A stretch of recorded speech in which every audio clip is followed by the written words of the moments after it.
Hola amigos, hoy quería hablarles de los proboscidios primitivos, pero antes que nada un agradecimiento a Marco Zárate por su colaboración en los Supergracias, que me ayuda a traerles la historia de estos animales.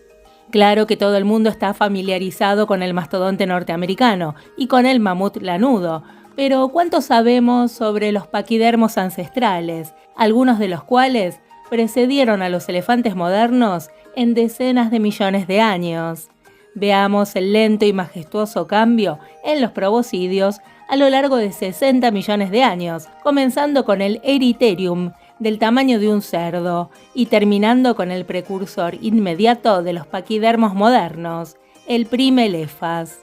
Eriterium se encontró en la cuenca de Ouled Abdun, en Marruecos. Vivió hace 60 millones de años y es hasta ahora el proboscidio más pequeño, el más primitivo y el más antiguo conocido. Medía solamente unos 20 centímetros, a la altura del hombro, y pesaba entre 5 y 6 kilogramos.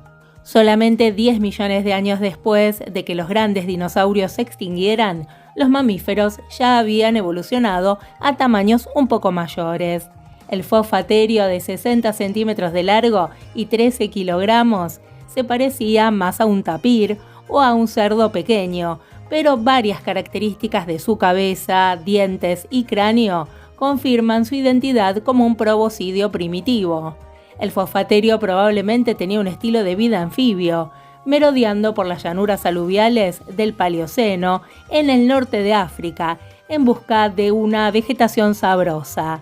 Y al igual que su pariente posterior, el Meriterium, se parecía un poco a un pequeño hipopótamo, aunque no tenía trompa, pero ya tenía colmillos. Si hubiéramos visto al fosfaterio en su momento, probablemente no sabríamos si estaba destinado a evolucionar en un cerdo, en un elefante o en un hipopótamo, pero no se puede decir lo mismo de Phiomia, que es un proboscidio del Eoceno temprano, con 3 metros de largo y media tonelada, que residía inconfundiblemente en el árbol genealógico de los elefantes. Los indicios, por supuesto, eran los dientes frontales, ya alargados, y el hocico flexible de Phiomia, que delataban colmillos y trompas que sus parientes tendrían más tarde. Este proboscidio también procede del norte de África.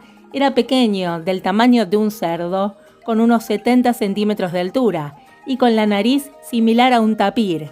Es uno de los proboscidios más basales y por lo tanto antepasado del resto de los miembros de este orden, incluyendo a los elefantes actuales.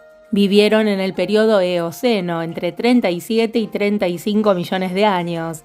Producto de la evolución convergente, estaban dotados con una trompa muy similar a la de los modernos tapires, un cuerpo como el de un hipopótamo pigmeo, aunque no tenían parentesco con ninguno de estos animales.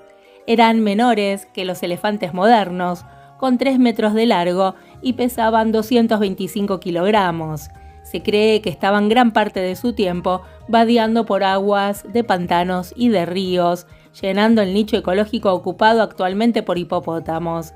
La forma de sus dientes sugiere que consumían la vegetación suave en estos ambientes. A pesar de su nombre evocador, Paleomastodon no es un antepasado del mastodonte norteamericano, que llegaría a escena decenas de millones de años después. Más bien estos toscos gigantes eran proboscidios ancestrales de un tamaño impresionante, de unos 3,70 metros de largo y 2 toneladas, que pisoteaban los pantanos en Asia y el norte de África y dragaban la vegetación con sus colmillos inferiores en forma de cuchara, además de un par de colmillos más cortos y rectos en su mandíbula superior. Los colmillos inferiores en forma de cuchara de Paleomastodon confirieron claramente una ventaja evolutiva, pero seamos testigos de los colmillos todavía más masivos en forma de pala que tenía Gomphotherium, del tamaño de un elefante, 20 millones de años después. En los eones intermedios, los elefantes ancestrales habían migrado activamente a través de los continentes del mundo, con el resultado de que los especímenes más antiguos de Gomphotherium datan de América del Norte, en el Mioceno temprano, con especies posteriores en África y Eurasia. No en vano, Deinotherium participa de la misma raíz griega que dinosaurio, Este terrible mamífero fue uno de los proboscidios más grandes. Un macho grande llegaba a 4 metros y medio, a la altura del hombro, y el peso de los machos más grandes podría llegar a 12 toneladas. En vida se asemejó probablemente a los elefantes modernos, salvo que su trompa probablemente no era tan larga y tenía colmillos curvados hacia abajo en la mandíbula inferior. La manera en que Deinotherium utilizaba sus colmillos se ha discutido mucho. Pudo haber arrancado con ellos raíces y tubérculos del suelo, tirar para abajo las ramas para llegar a las hojas o pelar la corteza blanda de los troncos de los árboles. Sorprendentemente, varias especies de este proboscidio persistieron durante prácticamente 10 millones de años, conviviendo con los antepasados homínidos en África. Los últimos pueden haber sido masacrados por los Homo sapiens antes de la última edad de hielo. Inclusive es posible que el cráneo de Deinotherium inspirara antiguos mitos sobre gigantes, por ejemplo en la isla de Creta. Los deinotherios llegaron a esta isla cuando el nivel del mar bajó muchísimo, durante la crisis salina del Mesinense. Otro posible mito es que los cíclopes se basaran en los pequeños Paleoloxodon enanos que vivían en Sicilia.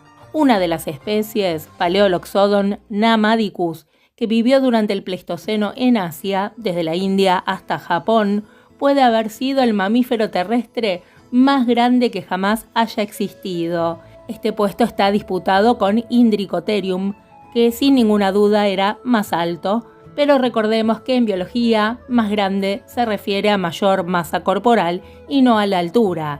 Las mayores estimaciones llegan a 5,2 metros de altura en el hombro y 22 toneladas. Por otro lado, en este género hay por lo menos 7 especies enanas que se desarrollaron en islas como Creta, Malta, Chipre o Japón. Por ejemplo, Paleoloxodon falconeri de Sicilia pesaba lo mismo que un elefante asiático recién nacido y su altura era de 90 centímetros. Este diminuto paquidermo sufrió un proceso llamado el enanismo insular, por el que los animales que viven en islas reducen su tamaño generación tras generación, si la falta de depredadores y el alimento poco abundante favorecen la supervivencia de los individuos más pequeños. ¿Quién se puede resistir a un paquidermo prehistórico llamado Stegotetravelodon? Este gigante de 7 sílabas significa en griego 4 colmillos techados. Era originario de la península arábiga y dejaron un conjunto de huellas, descritas en el año 2012, que representan individuos de varias edades. Las más largas de estas pistas se extienden por 290 metros y 170 metros. Estas huellas sugieren que, al igual que los elefantes modernos, Stegotetravelodon vivía en manadas. Todavía hay mucho que no sabemos sobre este proboscidio de 4 colmillos, pero por lo menos insinúa que gran parte de la península arábiga era un hábitat exuberante durante la última época del Mioceno y no el desierto reseco que es hoy en día. El único animal que ha estado equipado con su propia pala mecánica, Platyvelodon, fue la culminación lógica de este estilo que comenzó con Paleomastodon y Gomphotherium. Tan fusionados y aplanados estaban los colmillos inferiores de Platyvelodon que parecían una pieza de equipo de construcción moderno. Claramente este proboscidio pasaba el día recogiendo vegetación húmeda y metiéndola en su enorme boca. Por cierto, Platyvelodon también estaba estrechamente relacionado con otro proboscidio con colmillos muy raros, Amevelodon. Normalmente no asociamos a América del Sur con paquidermos. Esto es lo que hace especial a Cubieronius, un proboscidio relativamente pequeño, ya que solamente pesaba 1 tonelada, que evolucionó inicialmente en América del Norte, entre 10,3 a 10,2 millones de años, con evidencia fósil descubierta en el estado de Hidalgo, en México. Colonizó América del Sur durante el gran intercambio biótico americano, que se vio facilitado hace 3 millones de años por la aparición del puente terrestre centroamericano. El Cubieronius de enormes colmillos, llamado así por el naturalista Georges Cuvier, persistió hasta el borde de los tiempos históricos cuando fue cazado por los primeros habitantes de las pampas argentinas, llegando a vivir tan al sur como Chile. con especímenes desenterrados en el sitio Quereo 1, datado en el Pleistoceno tardío entre 10.600 a 11.400 años. Con Primelefas o el primer elefante, finalmente llegamos al precursor evolutivo inmediato de los elefantes modernos. Técnicamente hablando, Primelefas fue el último ancestro común, o concestor, como lo llamaría Richard Dawkins, de los elefantes africanos y de los elefantes asiáticos existentes, y del mamut lanudo, recientemente extinto. Un observador incauto podría tener dificultades para distinguir a Primelefas de un paquidermo moderno, pero la pista son los pequeños colmillos de pala que sobresalen de su mandíbula inferior. Bueno amigos, espero que les gusten los paquidermos, los proboscidios, los elefantes, y si les gustan nos volvemos a encontrar muy prontito. Se me cuidan un montón.